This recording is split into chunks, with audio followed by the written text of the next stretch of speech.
In this problem, we're talking about a company that manufactures model trains. So here's their demand for the next 4 months. In the first month, they're going to need 1. Second month, they'll need 3. Third month, they'll need 2. And fourth month, they'll need 4. The cost to run the factory for 1 month, just to have it on, is $300. The cost to make a model once the factory is on is $100. And the cost to store a model past the end of a month is $50. You don't want to make too many. The maximum we can produce anyways is 5 models per month, and the maximum we can store at a time is 4 models. There's 0 models at the beginning. So the question is, what is the cheapest production strategy?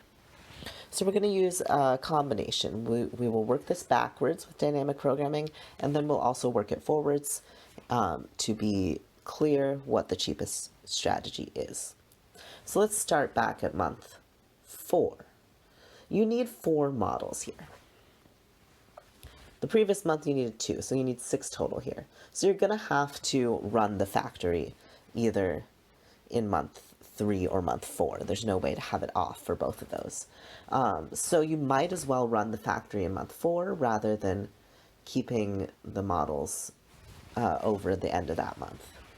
Okay, so we're going to run in month 4, and we're going to produce 4.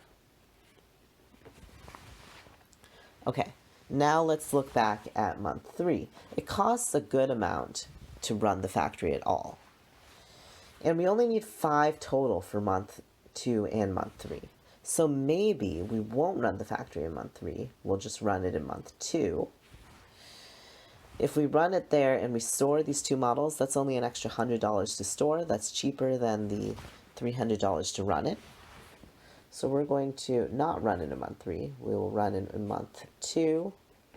We'll produce 5 trains. We'll store 2 of them into month 3. Okay, and then finally, we've produced the maximum amount in month 2. And we don't need any for month 1. So we're just going to also run it in month 1. And we'll only produce 1, because we only need 1 there. Okay, and then let's just look at this total cost. So there's 3 times 300, which is 900 for running the factory on 3 different months.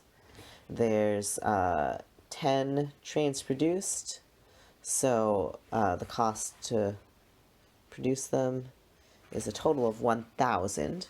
And then the only time we're storing is from month 2 to month 3. We're going to store 2 trains.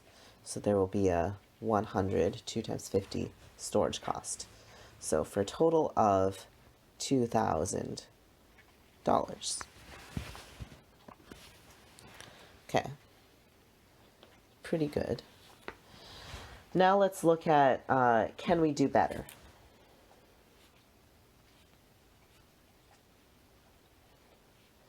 Well, we looked, there are 10 trains to be produced, 1 plus 3 plus 2 plus 4.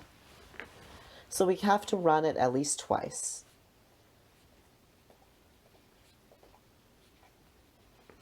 Here we're running 3 times, and this looks like the minimum amount we can store trains, right? We've only stored 2 trains once. So we probably can't do better running it 3 times. So let's just run it twice. Okay, that's going to be $600 to run it twice. And I'm going to need to run it month 1. And if I'm running it twice, I better produce 5 every time. And we also know there's the still flat $1,000 cost because we've got to produce all 10 trains.